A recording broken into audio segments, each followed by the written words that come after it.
तो hello guys. तो आज का अपना डिस्कशन बहुत ही इंपॉर्टेंट टॉपिक पे होने वाला है और वो है how to avoid negative marking. तो इस वीडियो में मैं आपको बहुत सारी अच्छी बातें बताऊंगा, ऐसी बातें बताऊंगा जो आपको एक्चुअल में एग्ज़ाम में हेल्प करने वाली है।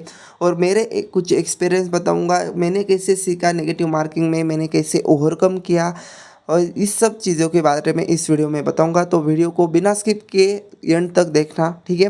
तो hello everyone, welcome to my YouTube channel. Myself Yuvraj Gohane, I am a final year MBBS student. तो देखो, नेगेटिव मार्किंग लगभग 30% बच्चों का सिलेक्शन खा जाती है, या 30% आपके मार्क्स भी खा जाती है, ऐसे भी अपन बोल सकते हैं। देखो, नेगेटिव मार्किंग्स उन बच्चों के लिए इम्पोर्टेंट, ये एक पॉइंट बनता है, उनके मार्क्स का एक हिस्सा बनता है जो बच्चे एज पे आते हैं। जिन बच्चों ने अच्छा पढ़ाई किया होता है, अच्छा उनका पेपर जाता है, लेकिन उनके कुछ मिस्टेक की वजह से, कुछ उनके सिली मिस्टेक की वजह से कह सकते हैं कि उनका सिलेक्शन होने से रहता है। अब वो ऐसे बच्चे हैं जो जिनके 10 मार्क्स 20 मार्क्स से सिलेक्शन रहता है।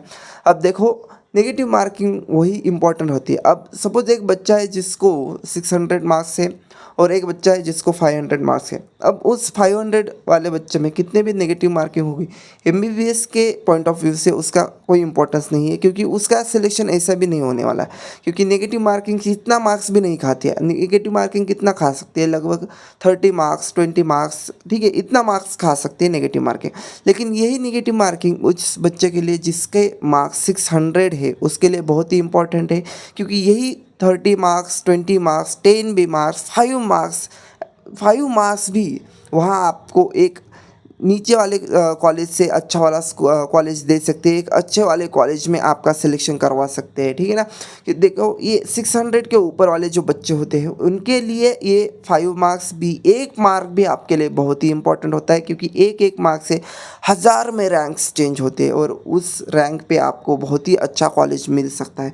तो अब मैं जो आपको नेगेटिव मार्किंग अवॉइड करने के लिए जो भी टिप्स बताऊंगा उसको ध्यान से सुनना, और इसको आप अपने एग्ज़ाम के टाइम में फॉलो करना है, ठीक है। तो देखो, नेगेटिव मार्किंग सबसे ज़्यादा कब होती है, तो मैं कहता हूँ ज़्यादा तब होती है जब आप तुक्के मारते हो। तो सबसे इम्पोर्टेंट पॉइंट यही आता है कि आपको एग्ज़ाम में तुक्का नहीं मारना है। देखो, तुक्का आप कब मार सकते हो, तुक्का तब मारो जब आपको श्योरिटी हो, 100% ऐसा लग रहा हो। आपको तो मालूम नहीं है कि इसका आंसर क्या है, लेकिन ये कुछ गट फीलिंग होती है कि हाँ, इसका आंसर यही होगा, तब आप तुक्का मार सकते हो। लेकिन उसमें भी आपको एक और चीज़ आपको वहाँ इवेलुएट करनी है, एक और चीज़ आपको वहाँ करनी है, वो है ऑप्शन एलिमिनेशन। ऑप्शन एलिमिनेशन आपको करना है। विदाउट ऑप्शन एलिमिनेशन अगर आप तुक्का मारोगे तो आप वहाँ फेल हो जाओगे, और 100% फेल हो जाओगे। मैं भी देखो, मैं तो तुक्के में बिल्कुल अच्छा नहीं था। मैं जब भी तुक्का मारने जाता था मेरा नेगेटिव ही हो जाता था।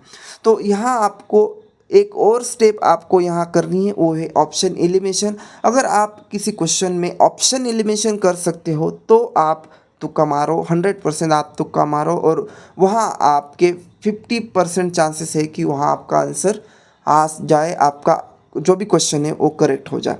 तो ऑप्शन एलिमिनेशन क्या है, ये आपको समझना बहुत ही इंपॉर्टेंट है। देखो, ऑप्शन एलिमिनेशन एक ऐसी चीज़ है जो आपको 50%, बाकी चीज़ों में आपका 25% चांस है कि देखो, 4 ऑप्शन है, 4 ऑप्शन में से आप तुक्का मार रहे हो कोई एक ऑप्शन पे, तो यहाँ आपके 25% चांस बनते हैं कि आपका करेक्ट आ जाए। लेकिन जब आप ऑप्शन एलिमिनेशन करते हो तो आपके 50% चांस बन सकता है, आपका 75% चांस बनता है कि आपका वो जो आपने तुक्का मारा है वो करेक्ट आ सकता है। तो आपको ऑप्शन एलिमिनेशन कैसे करना है, देखो, जब भी कोई न्यू न्यू क्वेश्चन आता है ना, जैसे आपने उसमें उसमें कोई पढ़ा नहीं है, तो उसमें आपको वो ऑप्शन देखने हैं। ऑप्शन में आपको पता करना है कि कौन से ऐसे ऑप्शन है जो इससे बिल्कुल ही रिलेट नहीं करते, और ऐसा आपको 100% वो करने को आता है। अब आप बोलोगे मुझे चारों भी ऑप्शन है, तो आपकी पढ़ाई अच्छी नहीं है, ठीक है। तो आपकी पढ़ाई बिल्कुल अच्छी नहीं है। जो बच्चे ने अच्छे से पढ़ा है तो उसको किसी क्वेश्चन में दो ऑप्शन तो ऐसे होते ही है कि उसको पता होता है कि इन दो ऑप्शन का आंसर कुछ अलग है, उसको पता होता है कि इसका आंसर कुछ अलग ही है। तो यहाँ आता है ऑप्शन एलिमिनेशन। तो ऑप्शन एलिमिनेशन में आपको करना क्या है, ऐसे ऑप्शन चूज करने हैं जो जो उस क्वेश्चन से रिलेट ही नहीं है, जो क्वेश्चन जो आंसर उसको रिलेट ही नहीं मारते, तो ऐसे ऑप्शन को आपको पहले बाहर निकालना है, पहले उसको एलिमिनेट करना है। अब ये गलती नहीं करनी है कि जो क्वेश्चन का आंसर उन दो ऑप्शन में है उसी को एलिमिनेट करना। तो यहाँ थोड़ा आपको दिमाग चलाना है। आपको देखो डायरेक्ट ऐसे ही तुक्का मारने से ये बात अच्छी है कि थोड़ा दिमाग चलाओ, ऑप्शन एलिमिनेट कर रहे हो। अगर आप एक भी ऑप्शन एलिमिनेट कर सकते हो तो आपका वहाँ जो ऑप्शन करेक्ट आने का चांसेस है वो ज़्यादा हो सकता है। अगर आपने चार में से एक ऑप्शन एलिमिनेट कर दिया तो आपको तीन में से कोई एक अब करेक्ट करना है, तो यहाँ आपके करेक्ट आने के चांसेस बढ़ते जाते हैं। तो ऑप्शन एलिमिनेट करना आपको आना चाहिए। तो देखो दो ऑप्शन तो ऐसे होते हैं जो आप एलिमिनेट कर सकते हो, फिर आपको दूसरे दो में ये देखना है कि कौन सा मोस्ट प्रोबेबल हो सकता है, कौन सा मोस्ट प्रोबेबल हो सकता है, कौन सा ज़्यादा उस क्वेश्चन से रिलेटेड है, या उस क्वेश्चन कौन सा ज़्यादा उस चैप्टर से रिलेटेड है।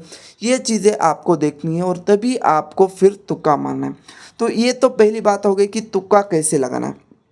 अब नेक्स्ट एक और ड्रास्टिक मिस्टेक आपसे होती है कि जब भी आप OMR सीट फिल करते हो और OMR सीट में आप क्या करते हो, देखो जैसे आपको 2 का आता है, 3 का आता है, 4 का आता है, 5 का नहीं आता है, तो 5 को स्किप करते हो, ठीक है। फिर 6 भी सपोज नहीं आता तो 6 को स्किप किया। लेकिन अब जब आपको 7th क्वेश्चन का आंसर आता है तब आप क्या करते हो, आपका ध्यान ही नहीं होता, आप इतने एंजाइटी में होते हो, आप टेंशन में होते हो, आपको fast fast question paper solve करना होता है, तब आपका ध्यान ही नहीं होता है और आपको 7th क्वेश्चन का आंसर करेक्ट आता है। लेकिन आप क्या करते हो, उसका जो मार्किंग है आप जो आप वहाँ सर्कल करते हो वो 6th में करते हो। वो आपसे मिस्टेक होती है, मेरे से भी मिस्टेक होती थी। जब मैंने फर्स्ट टाइम अटेम्प्ट दिया था तब मेरे मार्क्स 497 थे और तब मैंने ऐसे 5 क्वेश्चन का कर दिया था। 5 क्वेश्चन मैंने गलत करने के बाद मुझे पता चला अरे यार मेरा तो सीक्वेंस ही गलत होगा 5 क्वेश्चन के बाद, तो मेरे वहाँ 25 मार्क्स ऐसे ही चले गए, है ना। तो मुझे उस पाँचों के आंसर करेक्ट आते थे, लेकिन मैंने क्या किया, 7th का जो भी ऑप्शन है मैंने 6th में उसको सर्कल कर दिया, जो भी मेरा 8th का था वो 7th में कर दिया। तो ऐसी मेजर मिस्टेक आपको नहीं करनी है जो मैंने की थी। इसी मैं आपको इसलिए बता रहा हूँ कि आप ऐसी मिस्टेक ना करें और आप इस मिस्टेक प्रिवेंट कर सकते हैं, क्योंकि ये प्रिवेंटेबल है।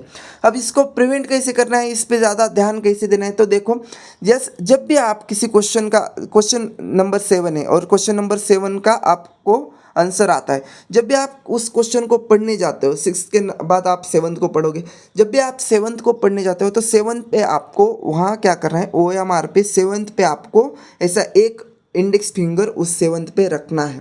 और इस चीज़ को आप ध्यान करो, क्योंकि देखो अगर आप ये नहीं करोगे तो 7 का आप जो है ऊपर जो आपने ब्लैंक, जिसको भी ब्लैंक छोड़ा था उसमें आप सर्कल कर दोगे, ये बहुत बड़े मिस्टेक होती है। तो जिस क्वेश्चन को आप सॉल्व कर रहे हो उस पर आपको इंडेक्स फिंगर रखना है, तो उससे क्या पता चलेगा, हाँ 7 का है, मैंने 7 पे इंडेक्स फिंगर रखा है तो मुझे अब 7 को ही सर्कल करना है। तो इससे ये मिस्टेक आप क्या कर सकते हो, अवॉइड कर सकते हो। और अब ये हो गया सेकंड पॉइंट। अब थर्ड पॉइंट ये है कि बहुत सारे आपको ऐसा गाइड करते हैं कि सबसे पहले आप क्या करो, पूरा क्वेश्चन पेपर पढ़ो और क्या करो, बस ऐसे डॉट डॉट देते जाओ, OMR में डॉट डॉट फिल करो, पूरा इन सर्कल करने की ज़रूरत नहीं है ताकि आप बाद में उसको चेंज कर सको, ठीक है। लेकिन यहाँ बहुत ही बड़ी ये मिस्टेक है, मैं कहता हूँ। देखो जब भी आप ऐसे डॉट डॉट फिल करते जाओगे, एक ही कुछ ही बच्चे ऐसे इंटेलिजेंट हो गए जिनका टाइम से पहले क्वेश्चन पेपर पूरा सॉल्व करके होता है। बहुत सारे ऐसे एवरेज बच्चे हैं, बहुत सारे बच्चे लगभग 75-80% ऐसे बच्चे हैं जिनका टाइम में क्वेश्चन पेपर पूरा नहीं होता है, या एकदम एकदम cut to cut at the end of time में आपका क्वेश्चन पेपर सॉल्व करके होता है। तो अब ये दिक्कत बहुत बढ़ जाती है कि आपने क्या किया होता है, वो क्वेश्चन पेपर सॉल्व करते समय उसको क्या किया होता है, वो OMR में बस डॉट डॉट फिल कर किया होता है और लास्ट में आपको टाइम नहीं बचता है कि उसको ठीक से सर्कल करें। अब आप क्या करोगे, लास्ट में आपको पता चलेगा मेरे पास टाइम नहीं बच रहा है, तो आप क्या करने लगोगे, लास्ट के 20 मिनट्स क्वेश्चन पेपर पढ़ना छोड़ के उसको फिर से वापस जाओगे इंसर्कल करने। ठीक है, तब आप क्या करोगे, फास्ट फास्ट में अब आपको इंसर्कल भी करना है और एंड में जो क्वेश्चन बचे हैं उनको भी पढ़ना है। तब आपको क्या करोगे, फास्ट फास्ट में इंसर्कल करोगे और आप क्या करोगे, जो भी उसका बबल है उससे बाहर चले जाओगे। जब भी आप बबल से बाहर चले जाते हो तो वो मशीन आपके जो भी आपने इंसर्कल किया है उसको डिटेक्ट नहीं करती, उसको एज अ रॉन्ग ही वो लेती है, तो वहाँ आपका -5 हो जाएगा और ये बहुत बड़ा ब्लंडर है। तो ये चीज़ें आपको नहीं करनी है। तो आपको कैसे OMR शीट फिल करनी है, सीक्वेंस वाइज फिल करनी है। जैसे आपको फर्स्ट का आंसर आता है, फर्स्ट को इंसर्कल करो, ज़्यादा टाइम नहीं लगता है, फटाक से उसको इंसर्कल करना है, फिर सेकंड को इंसर्कल करना है, थर्ड को इंसर्कल करना है, ऐसे ही जाना है। इसके अलावा आपको कोई भी मेथड यूज़ नहीं करनी है। और फिर एक और मेथड यूज़ करो, बायोलॉजी फर्स्ट आप सॉल्व करो, फिर केमिस्ट्री, फिर फिजिक्स, इस सीक्वेंस में आपको सॉल्व करना है। क्यों ऐसा करना है, क्योंकि देखो बायोलॉजी सबको आसान जाती है, केमिस्ट्री भी थोड़ी आसान जाती है, फिजिक्स थोड़ा मुश्किल जाता है। तो अगर आप पहले आसान सॉल्व करोगे, आप क्या करोगे, फास्ट फास्ट उसको सॉल्व करोगे और आपका वहाँ टाइम कंजर्व होगा, और उसी को आप क्या कर सकते हो, फिर फिजिक्स में थोड़ा ज़्यादा टाइम दे सकते हो। पहले आप फिजिक्स करने जाओगे तो आपको पहले ही टेंशन आ जाएगा, पहले आप मुश्किल क्वेश्चन में अगर आपको आंसर नहीं आ रहा है, कोई फार्मूला याद नहीं हो रहा है, तो वही आप अटक जाओगे, फिर आपका आगे पूरा नेगेटिव में आप डिप्रेस हो जाओगे, आपको एंजाइटी आ जाएगी, फिर आगे भी आप कुछ याद नहीं कर पाओगे। तो ये चीज़ें आपको याद रखनी है आपके क्वेश्चन पेपर सॉल्व करने टाइम में। ठीक है, तो यही कुछ चीज़ें इम्पोर्टेंट मुझे आपको इस वीडियो में बतानी थी।